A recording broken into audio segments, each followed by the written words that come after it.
Bienvenue à chacun, bienvenue à toi, bienvenue chez toi. Parce qu'ici, on est chez soi, n'est-ce pas?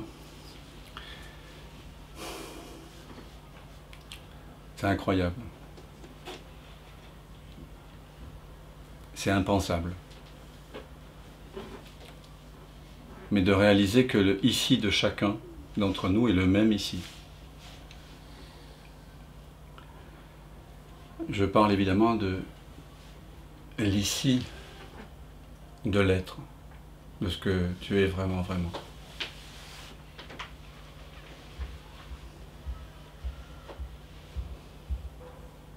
Alors, pour être... Il n'y a rien à faire, nous dit-on. Mais il y a juste peut-être à se défaire de quelques identifications inutiles.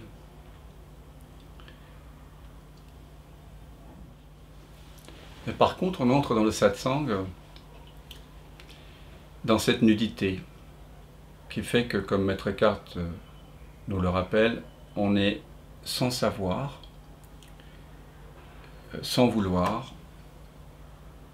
et sans rien posséder.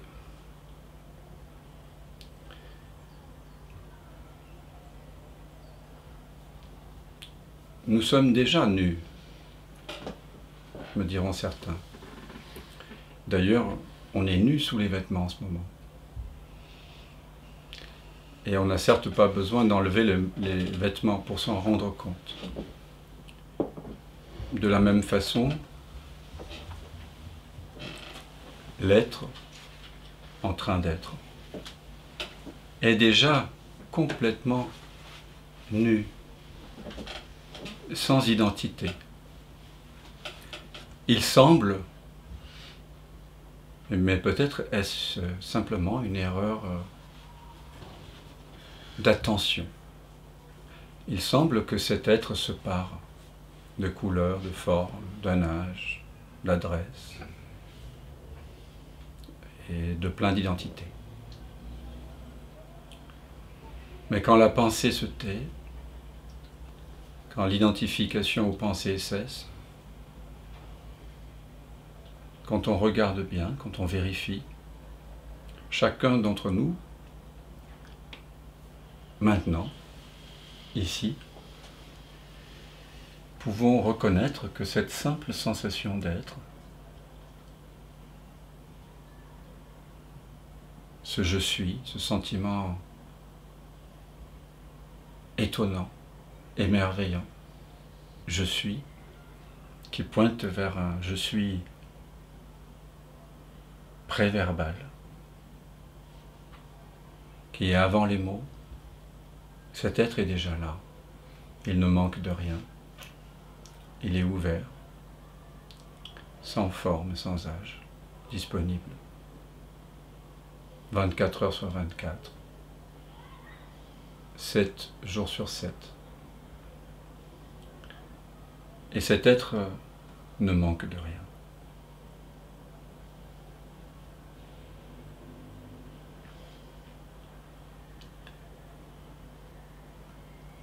Et pour que cette reconnaissance ait lieu, nous venons ici, sans bagages. On laisse les bagages dehors, dans cette réunion. Pour les nouveaux venus, on appelle cette réunion informelle un satsang, ce qui signifie en sanskrit se rassembler autour de la vérité de l'être. Sat voulant dire être, l'absolu, ce que nous sommes réellement, notre essence profonde qui est toujours là. Incausé, non causé, sans âge, sans limite. Sat, c'est être. Et sang, c'est se rassembler.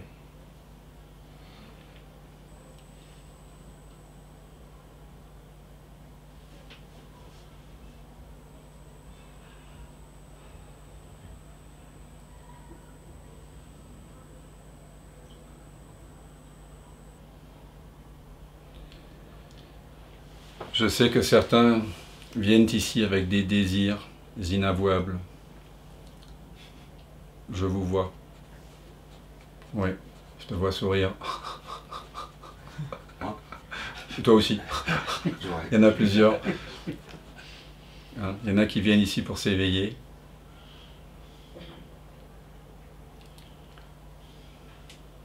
Mais on va laisser toute attente, tout espoir, tout désir à la porte.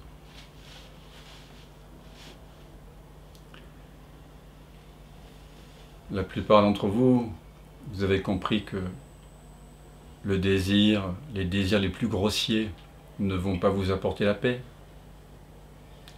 Le désir d'accumulation de biens, de lieux de vie plus agréables et confortables, d'un travail mieux rémunéré, plus intéressant, d'un nouveau compagnon, un nouvel ami. Vous avez plus ou moins délaissé ces désirs-là en tant que vous pensiez, ou vous pensez que ces désirs pourraient définitivement remplir votre sensation de manque. Mais peut-être, est-ce que certains sont encore ici avec le désir de s'éveiller, hein, de devenir plus spirituel? Eh bien, soyons francs. Quel que soit le désir, ou l'intention, ou la volonté qui serait là maintenant, je vous invite à en prendre conscience. De simplement être honnête. S'il y a un tel désir, ce n'est ni bien ni mal, mais regardez-le. Parce que ce désir, cette attente de devenir une personne plus spirituelle ou de s'éveiller, plus tard que maintenant, ailleurs qu'ici, dès qu'il y a une telle attente, un tel désir, même très subtilement, il y a une tension dans le corps.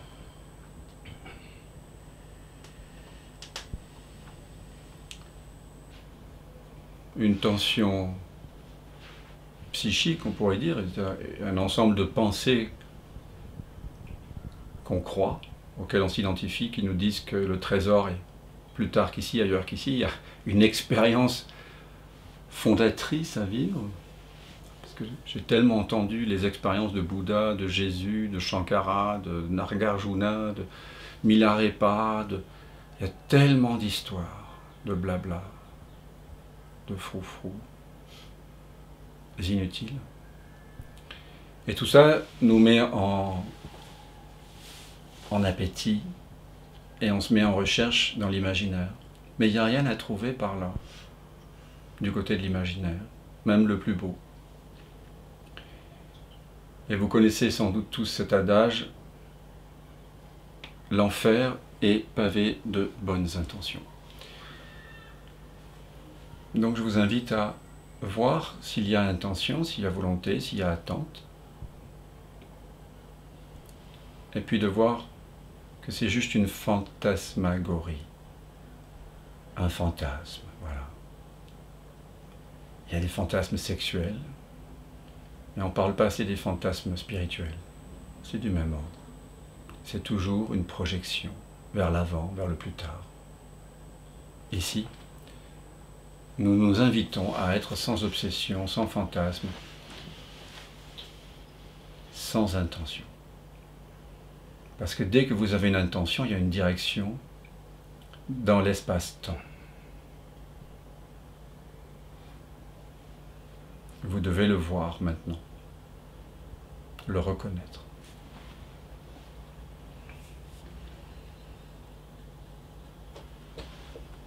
Et comme ce que on cherche ici, c'est nous-mêmes, c'est notre être, dès que vous prenez une direction particulière, vous êtes en train de faire semblant, de sortir de l'ici, de sortir du maintenant, d'aller ailleurs. Mais ici, on est là pour se rappeler en amitié qu'il n'y a pas d'ailleurs. Il n'y en a pas. L'ailleurs, il arrive quand? Il arrive maintenant. Le plus tard, il arrive où? Il arrive ici. Ici maintenant. Hic et nunc, comme nous dit la locution latine des stoïciens. Marc Aurèle.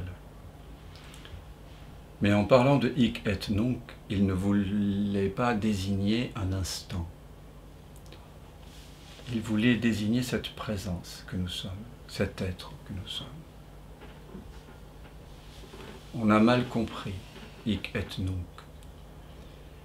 On l'a beaucoup vulgarisé, et quand on dit il faut profiter de l'instant présent, on a l'impression qu'il faut finalement se goinfrer de l'expérience qui change avant qu'elle ne soit changée, vous voyez. Mais c'est absolument pas ça dont il s'agit ici. Car se goinfrer de l'expérience, c'est encore être soumis à l'inquiétude du manque, au stress. Ici, il s'agit d'apprécier les nuages qui passent à partir du ciel impassible que je suis, que tu es, que nous sommes. D'apprécier les sons qui sont là à partir du silence.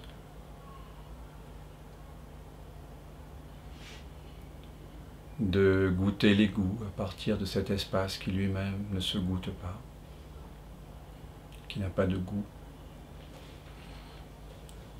De sentir les parfums à partir de cet espace ouvert qui lui n'est pas parfumé. Voir les couleurs à partir de l'ouverture au-dessus de vos épaules. Reconnaître les sons à partir du silence.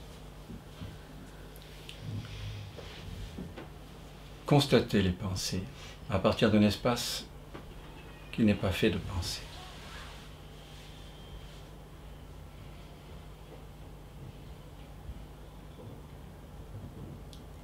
C'est cela que signifie hic et nunc, ici maintenant. C'est vivre à partir de qui nous sommes vraiment, vraiment. Et là, il n'y a nul besoin de se goinfrer de quoi que ce soit. Il n'y a pas la peur de passer à côté de quoi que ce soit. Parce que vous sentez que tout est absolument juste. Il y a une justesse incroyable. À la virgule près. Au comma près pour les musiciens. Il n'y a rien qui manque. Et dès qu'il y a une intentionnalité, c'est-à-dire le désir que les choses soient différentes, même d'une virgule, même d'un comma,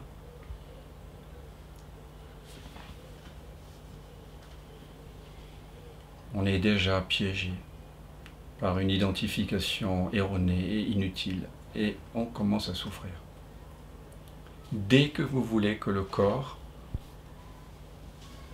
soit autrement que ce qu'il est, que les sensations que vous sentez soient autres que ce qu'elles soient, vous souffrez.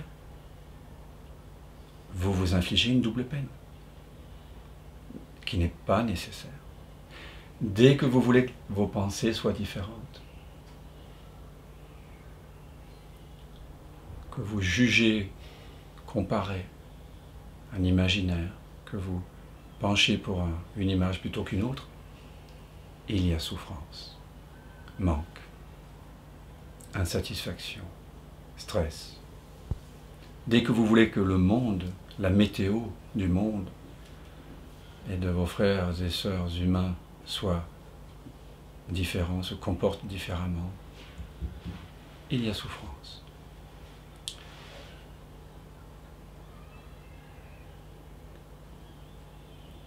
Donc l'invitation première ici, c'est d'être, comme disait Maître Eckhart, dans le même état de volonté que celui dans lequel nous étions avant de naître.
springing lights,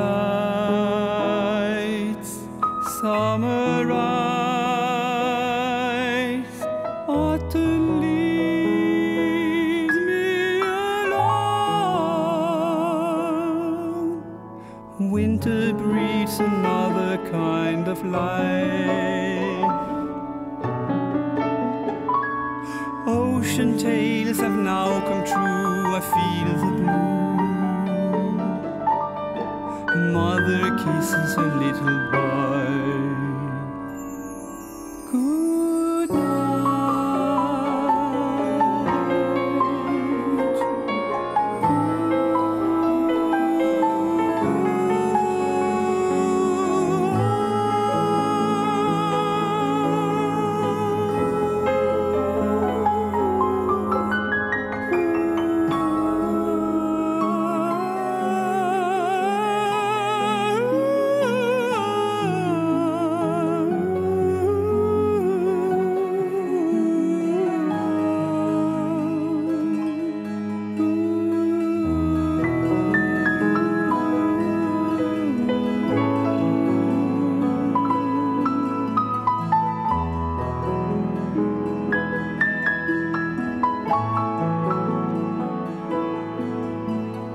Time has come, going home, breathing like an insect or a universe. Raining hearts are telling me to heal. Mending fields are whispering you are here to those who here are here to play, to play.